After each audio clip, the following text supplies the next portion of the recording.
네, 김영일 전문가와 함께하는 이슈 플로우 시작을 해보겠습니다. 이제 9월의 마지막 주, 추석 지나고 나면은 10월 초로 접어드는 9월과 10월 사이가 되겠는데요.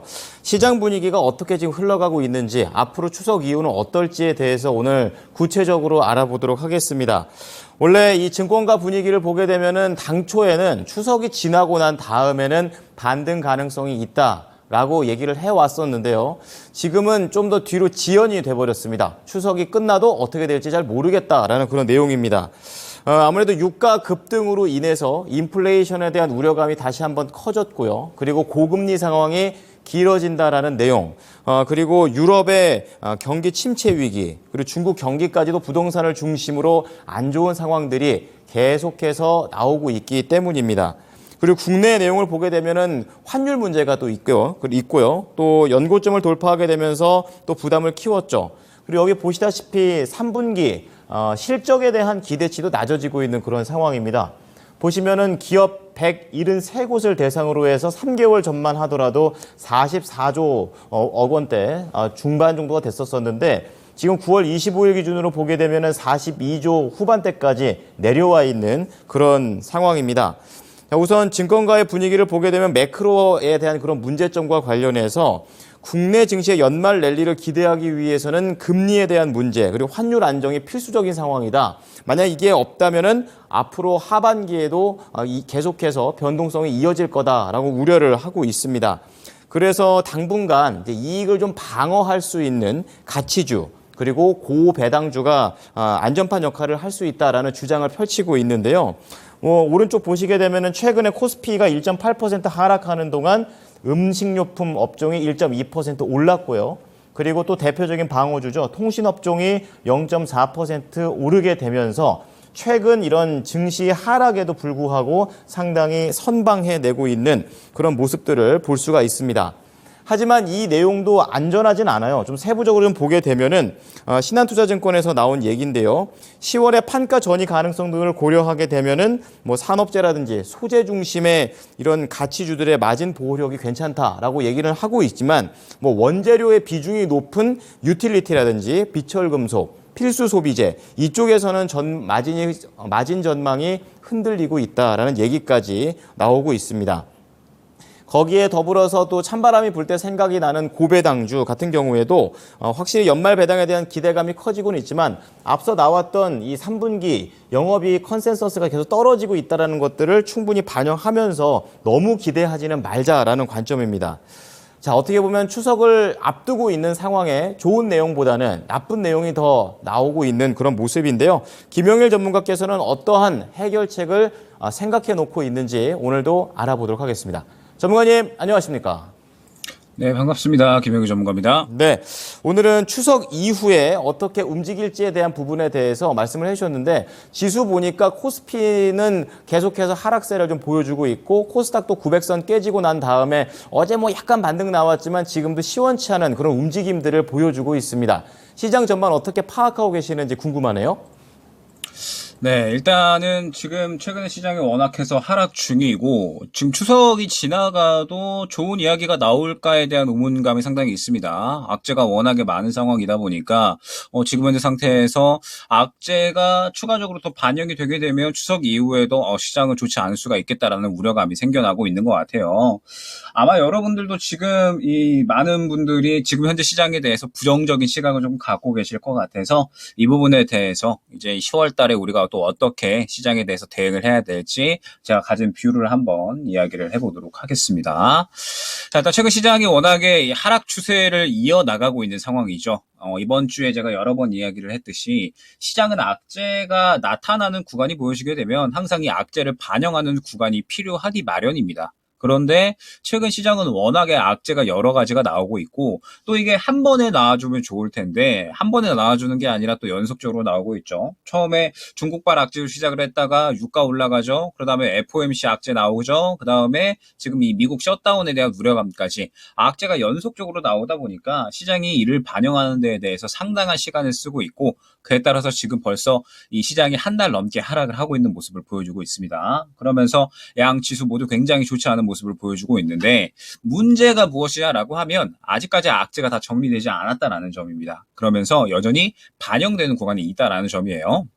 일단 우리 증시 같은 경우에는 오늘을 마무리로 해서 연휴를 이제 2일로 앞두고 있는 그런 상황이죠. 그러면서 현재 이제 미국의 상황을 살펴보게 되면 어제는 반등이 나왔었죠. 그러면서 우리 시장은 반등이 나오지 않았기 때문에 아쉬운 모습을 보였었는데 오늘은 하락을 한 모습이 나왔습니다. 아무래도 우려감이 추가적으로 더 작용을 하고 있기 때문에 그럴 것 같아요.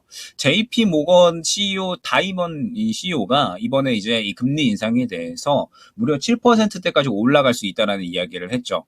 이미 FOMC에서 올해 연내 금리 인상 한 번 더 하고 나서 내년 금리 인하까지 이야기를 했음에도 불구하고 왜 굳이 지금 타이밍에 이러한 이야기를 했는지는 모르겠으나 어찌됐든 이 부분이 추가적으로 우려감을 형성을 하고 있는 것 같습니다. 금리 인상에 대해서 이제 최근에 시장 투자들이 생각을 했었던 부분은 연내에 한 번 더 하고 내년에는 금리 인하를 하겠지라는 부분이었는데 지금 이런 상황에서 7%대 이야기를 해버리니까 이러면은 내년까지 금리 인상하는 거 아니야? 라는 이런 우려감들이 생겨날 수가 있는 거고 그 다음에 이제 추가적으로 이 셧다운 우려감 또한 여전히 지속되는 모습인 것 같아요. 이미 이제 이전 셧다운 때 한 달이나 지속되었던 경험이 있었죠. 이 셧다운이. 그러다 보니까 이 내년 대선을 앞두고 다시 셧다운이 생겨나고 있는 그러한 상황이고 이번 셧다운도 길어지면 어떡하나라는 우려감이 작용을 하고 있는 것 같습니다. 이번 달 말에 이제 이 회계안이 통과가 되느냐 마느냐 결정이 되고 진행이 되지 않고 타결이 될 수 있는 부분이기는 해요. 그러면 이제 셧다운 악재는 해소가 될 수가 있겠죠. 다만 최근에 시장 분위기가 워낙에 좀 안 좋기 때문에 우려감에 더욱더 민감한 반응을 보이는 것이다 라고 저는 해석을 하고 있습니다. 그러면서 우리나라 특히나 이제 코스닥 같은 경우에는 더욱더 큰 하락을 보이고 있는 상황이죠. 오늘 이 코스닥이 반등을 하느냐 마느냐 약간의 이제 움직임이 위로 갔다 아래로 갔다 굉장히 좀 흔들리고 있는 상황인데 다시 코스닥 같은 경우에 음전을 했죠. 그러면서 지금 현재 이 820선을 지켜주려고 시도를 하고 있는 것 같습니다. 이 구간이 상당히 조금 중요하다라고 생각을 하는데 일단 7월 고점 대비해서 코스닥은 이미 15% 이상 상당히 큰 폭으로 하락을 한 상태죠. 조금 더 코스닥 차트를 길게 보게 되면 7월 고점 대비해서 이미 15% 이상 큰 하락을 한 상황입니다. 그러면서 슬슬 반대 매매 우려감이 생겨날 수 있는 구간이라고 봐야 될 것 같아요. 그런데 이제 여기서 이제 재미있는 기록이 오늘까지 하락을 할 경우에 2014년 이후에 코스닥 같은 경우에는 최장기간 연속 하락이라는 기록까지 생겨날 정도로 코스닥은 지금 이미 상당히 과도하게 하락을 하고 있다라고 생각을 해주실 수가 있을 것 같습니다. 저번 주에 제가 여러 가지를 강조를 한번 드렸었는데 그걸 다시 한번 생각을 해보면 악재를 반영하는 구간이 분명하게 필요하고 FOMC 결과가 매파적으로 나왔기 때문에 빠르면 저번 주 금요일까지 셧다운 우려감까지 더해지게 되면 이번 주 추석 이전까지는 악재를 반영할 수 있다라고 이야기를 했었죠. 지금 현재 시장 같은 경우에는 셧다운 우려감까지 더하고 있는 상황이고요. 오늘은 특히나 긴 연휴 전날이기 때문에 이러한 우려감이 여전히 작용하고 있다라고 봐야 될 것 같아요. 그러면 이제 언제 바닥을 잡느냐 역시나 이 부분이 가장 중요할 것 같은데 지금 현재 이 바닥 구간이 굉장히 중요하다라고 생각을 해주시면 될 것 같습니다. 보게 되면 최근에 지켜줘야 될 지지라인을 지켜주지 못했기 때문에 그대로 추가적인 하락으로 이어지는 모습이고 이제 820선이 그 다음 지지 구간이다라고 봐야 될 것 같아요. 만약에 이 구간을 지켜주지 못한다라고 하면 추가적으로 열려있는 구간이 또 상당히 크다라는 부분을 확인을 할 수가 있죠. 700 중반 부분이기 때문에 지금 현재 구간에서 820선을 지켜주는 게 굉장히 중요한 상황이다라고 생각을 해주시면 될 것 같습니다. 다만 우리가 생각을 해야 될 게 말씀드렸듯이 시장은 이미 과도하게 하락 구간이다라는 점. 그러면서 오늘 같은 경우에도 뭐 크게 하락이 나오지는 않고 그래도 어느 정도 지켜주려는 시도, 어느 정도 의지 정도는 보여주고 있다라는 부분이 중요할 것 같습니다. 그러면서 우리에게 역시나 가장 중요한 시장이 10월달 시장이다. 다시 한번 이 10월달 시장이 키포인트가 될 수가 있다라고 제가 여러 번 강조를 드렸었죠. 9월달 시장 같은 경우에는 역사적으로도 좋았던 기록이 얼마 없습니다. 그러면서 특히나 이번 추석 연휴도 굉장히 길기 때문에 주포들 같은 경우에도 추석 이전에는 당연히 돈을 많이 돌리려고 하지 않을 거예요. 그렇기 때문에 우리 같은 경우에도 이번 주를 재정비하는 시기로 활용을 하면 좋을 것이고 추석 이후에 다시 한번 종목 순환을 준비를 해야 된다라고 말씀을 드렸었죠. 그러면서 여러 번 강조하고 또 강조한 부분이 무엇이냐 10월달 시장은 어찌됐든 개별주 시장으로 이어질 수밖에 없다라고 말씀을 드렸었어요. 만약에 오늘까지 시장이 하락을 한다라고 하면 추석 이후에도 추가적으로 하락이 나올 가능성은 있습니다. 오늘까지 하락을 한다라고 했을 때 반대 매매 우려감까지 추가적으로 생겨나면서 아마 추석 지나고 나서 800선을 왔다 갔다 할 수 있는 가능성까지 지금은 생각을 해야 된다라고 보고 있어요. 그러면 지금 현재 상태에서 바로 바닥 잡고 강하게 반등 나오는 그림을 기대하기에는 저는 조금은 어렵지 않을까 생각이 됩니다. 왜냐? 아직까지 호재가 나오고 있지 않기 때문에 그래요. 보통 이제 우리가 악재를 다 반영을 하고 나서 바닥을 잡은 다음에는 이제 이 악재들이 반영이 된 다음에 어느 정도 호재가 나와주면서 시장이 강하게 반등을 하기 마련이죠. 호재가 나오지 않으면 그냥 기술적 반등 수준에서 반등이 마무리가 되고 그러면서 주도주는 계속해서 약한 모습을 보이는 부분이 거의 대부분이다라고 생각을 해주시면 될 것 같습니다. 그렇기 때문에 10월 달로 진입을 하게 되면 아마 바닥 잡으려는 시도는 해줄 거예요. 800선 왔다 갔다 하는 요 근처 구간에서 바닥 잡으려는 시도는 저는 분명히 할 것이다라고 생각을 합니다. 다만 반등이 강하게 나오기는 어려울 것이다라고 생각을 하고 있고 반등이 강하게 나오기 어렵다라고 하면 여전히 우리가 생각하고 있는 주도주 같은 경우에는 약할 수밖에 없다라고 생각을 합니다. 그렇게 된다라고 했을 때 제가 여러 가지 이 종목들을 예로 들었었죠. 10월 달에 결국에는 이 개별 종목 장세로 이어지기 때문에 개별 종목을 잘 잡을 준비를 꼭 해야 된다라고 말씀을 드렸었습니다. 그러면서 이 10월 달에 이 개별 종목 잘 잡는 사람이 이 시장에서 또 승자가 될 수 있는 10월 달에 승자가 될 수 있는 부분이기 때문에 10월 달로 접어들고 나서는 반드시 이 개별 종목에 대해서 수급을 잘 보고 장세를 잘 준비하는 사람이 승리할 수 있을 것으로 생각을 하고 있습니다. 네, 자, 김영일 전문가께서는 이번 주 계속해서 10월 이후, 그러니까 추석 이후에는 개별주 장이 올 것이다 이렇게 전망을 하고 계십니다. 자, 그렇다면은 이제 오늘 장 이제 하루 딱 남아 있는데 오늘은 또 어떻게 마무리하고 10월과 관련된 전략 부분 다시 한번 정리 부탁드리겠습니다. 네, 일단은 이번 주 말씀드렸었지만 시장이 안 좋습니다. 안 좋은 건 맞는데 너무 겁을 먹을 필요는 없다라고 말씀을 드렸죠. 왜? 이미 시장은 많이 하락이 나왔습니다. 그렇기 때문에 추석 이후에 악재를 추가적으로 반영을 한다라고 하더라도 뭐 이 부분은 크지 않을 것이다. 지금 현재 구간에서 큰 하락이 더 이상은 나오지는 않을 것이다라고 보고 있어서 800선 기준으로 이제 어느 정도 자리를 잡아가는 그림을 기대를 해주면 좋을 것 같습니다. 그러면서 추석 이후에 바닥 잡고 반등 구간을 노리는 게 굉장히 중요할 것 같은데 10월 달에 개별주 종목 장세가 조금 더 이어질 수밖에 없다라고 말씀을 드렸었죠. 지금은 이제 2차전지 주도주 같은 경우에 여전히 수급이 죽어있는 모습을 확인을 할 수가 있습니다. 에코프로 그룹주 모두 다 마찬가지죠. 수급이 현재 죽어있는 상황, 에코프로, BM 마찬가지로 지금 현재 이 지지구간 이탈하고 여전히 수급이 죽어있는 상황을 확인을 할 수가 있습니다.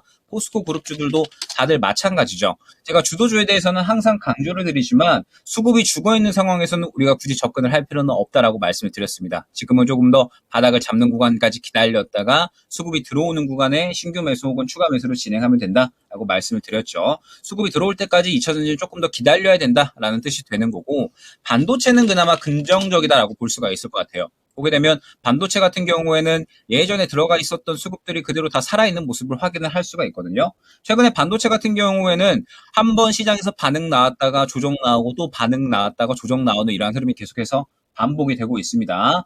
다만 이러한 이제 반도체 흐름이 아마 저는 다시 한번 더 나올 것이다라고 보고 있거든요. 수급도 전체적으로 잘 살아있고 4분기 같은 경우에 이 실적 회복에 대한 기대감을 또 끌어올리고 있는 섹터가 반도체이기 때문에 반도체 갖고 계신 분들은 그래도 좀 긍정적으로 보셔도 좋을 것 같아요. 반도체 갖고 계신 분들은 4분기 실적에 대해서 아마 10월 달에 저는 반응이 나올 거다라고 생각을 합니다. 그렇기 때문에 반도체 갖고 계신 분들은 10월 달에 매매할 준비를 반드시 하셔야 된다라는 점. 10월 달에 어느 정도 자리 잡고 상승 나오는 종목군들이 생겨날 거거든요. 반도체 종목들은 4분기 실적 회복에 대비해서 슬슬 매매 준비를 하셔야 됩니다. 그 다음에 개별 종목 역시나 가장 중요하겠죠. 지금 현재 2차전지 주도주들은 수급이 죽어있는 상황이고 반도체 같은 경우에는 수급이 살아있기는 하나 무언가 이 시장이 떨어지다 보니까 반응이 나오기는 힘든 상황입니다. 그러면 역시나 개별주가 가장 중요하다라고 말씀을 드렸었죠. 그러면서 예로 들었었던 게 이 로봇주였습니다. 레인보우 로보틱스 흐름 보게 되면 결국에는 제가 강조했었던 수급 흐름이 그대로 다 나아졌었던 모습을 확인을 할 수가 있죠. 수급이 강하게 들어가는 모습이 보여지고 이 수급을 기반으로 쭉쭉쭉쭉 상승이 나왔었던 모습을 확인을 할 수가 있습니다. 결국에는 이 수급이 강하게 살아있는 종목이 개별주 종목 장세에서는 강하게 움직일 수 있다라는 뜻이 될 겁니다. 그렇기 때문에 10월 달에는 이러한 그림을 가지고 있는 종목을 여러분들이 반드시 보셔야 된다라는 거죠. 계속해서 강조드리고 또 강조드리고 있는 부분이에요.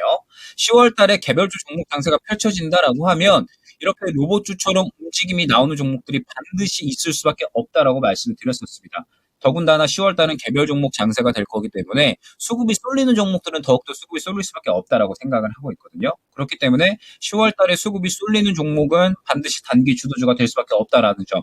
단기 주도주가 된다라는 거 10월 달에 또 어느 정도 우리가 수익을 챙겨 나갈 수 있는 섹터운이 된다라는 거기 때문에 수급이 들어가는 종목군들에 대해서는 반드시 10월 달에 꼭 지켜볼 필요가 있을 것이다 라는 부분을 말씀을 드리면서 시장이 지금 많이 하락이 나왔습니다. 그렇기 때문에 추석 이후에는 조금의 하락만 조금 더 감당을 하면 그러면 우리가 분명하게 수익을 볼 수 있는 구간은 나올 것이다라고 생각이 되거든요. 2차 전지는 조금 더 바닥 잡으면서 수급 들어갈 때까지 기다려줘야 되고 반도체는 슬슬 바닥 잡는 그림 그러면서 4분기 실적 회복에 대해서 어느 정도 슬슬 반응이 나올 수 있으니까 매매할 준비 개별주는 10월 달에 수급이 들어가는 종목에 대해서 매매할 준비 이렇게 10월 달 전략을 한번 꾸려나가시면 좋지 않을까 생각이 됩니다.